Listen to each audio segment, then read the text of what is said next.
Mr. Chairman, my name, it is quite long, it's Dhakshayini Sooriyakumaran. I represent the Australasian Centre for Corporate Responsibility, the ACCR, along with over 100 other shareholders, including US-based asset management firm Mercy Investment Services. I'm also a Tamil woman, hence my long name, who fled with my family from the violence of the Sri Lankan government. And hence I'm a beneficiary of a more humane migration policy than the one that's in place today. ACCR is primarily interested in the sound management of ESG, so environmental, social, governance risks. We believe this holistic approach to risk management is fundamental to the protection of our company's shareholder value in the longer term. Resolution 5.2 is a modified version of a resolution submitted last year. We are returning today once again to bring to the attention of fellow shareholders the human rights risks associated with our company's provision of involuntary transportation services to the Department of Home Affairs.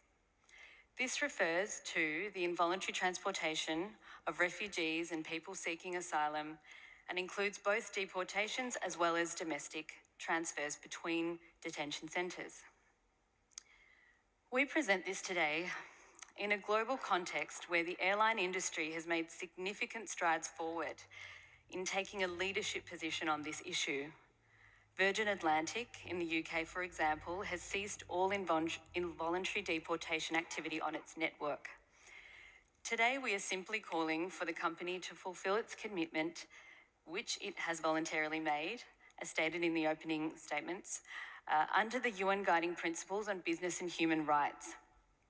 We have suggested as a first minimal step a human rights risk review in relation to this activity and a disclosure of the findings to shareholders by the end of this financial year.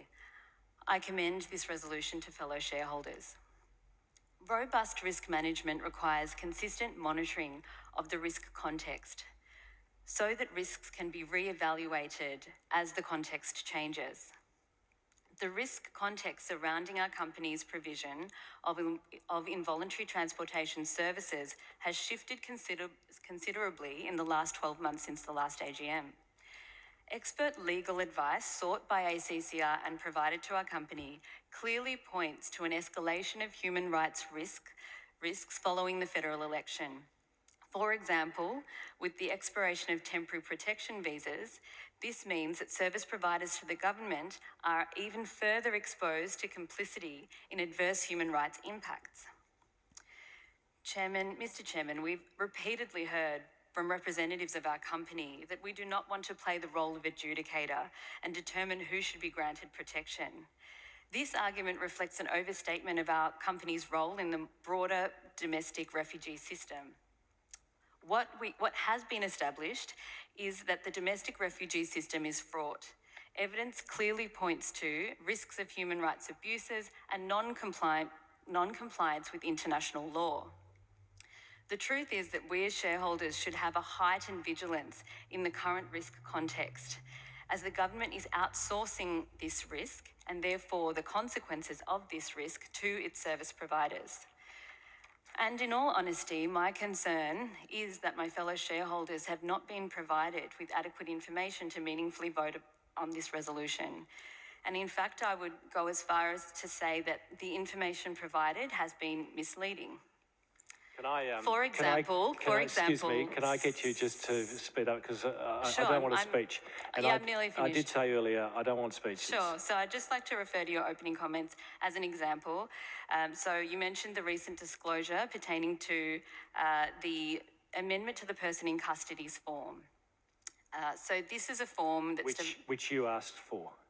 So that's what I'm going to provide some clarification on. So this form now, the change to the form... I'm going to give you about 30 seconds and then I'm going to close it down. Sure, okay. So the additional question on the form is, as mentioned, is there a current court or tribunal proceeding with regard to a claim for protection?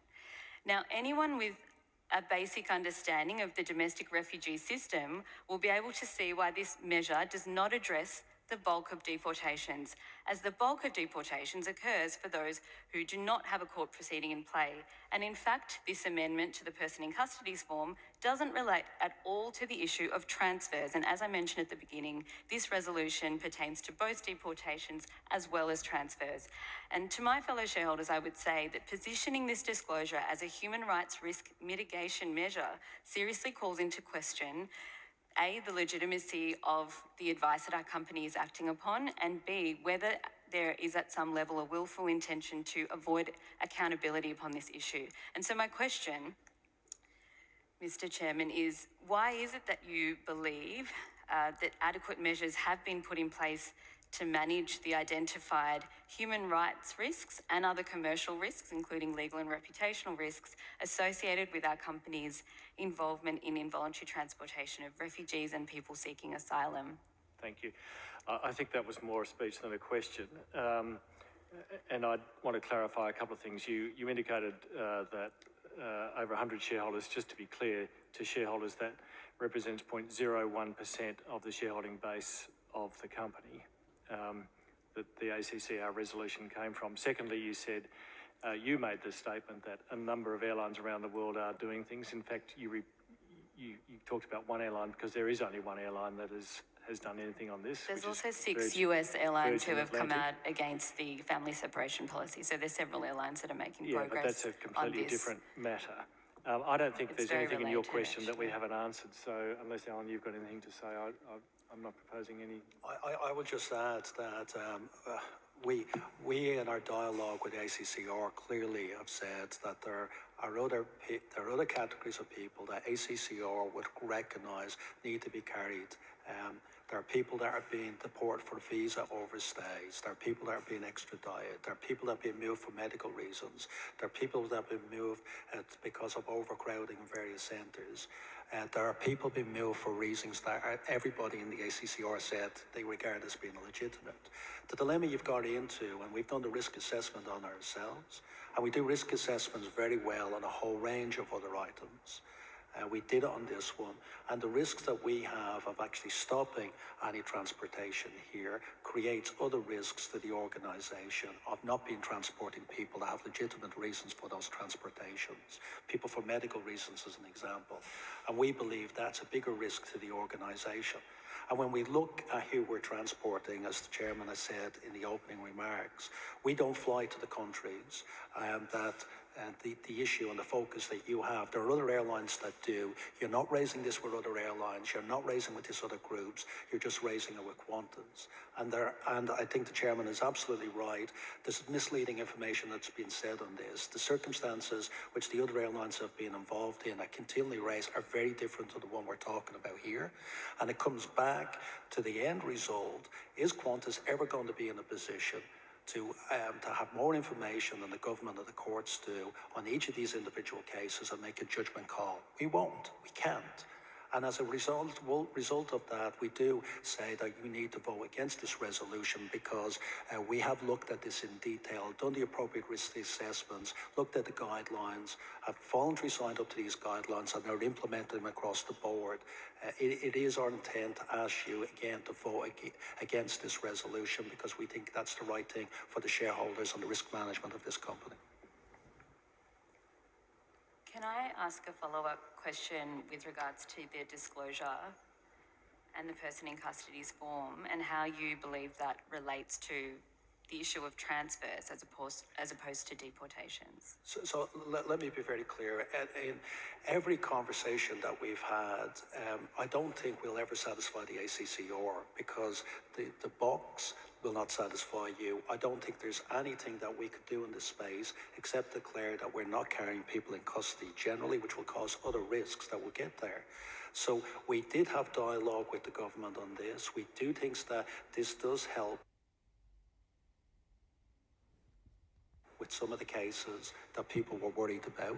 It's of course not going to resolve all the cases that you're worried about, but I don't think anything we will do will ever get us there, and that's the problem. And we've had a lot of dialogue with you, we've had a lot of dialogue with your colleagues, and you can see it gets bigger and bigger, and you opened her up by saying this is the initial step. So even if this resolution is passed, and these resolutions are passed, you will not stop there. It'll keep on going, and we can't deliver on what you expect us to deliver, and we believe we are meeting the guidelines under the UN guiding principles.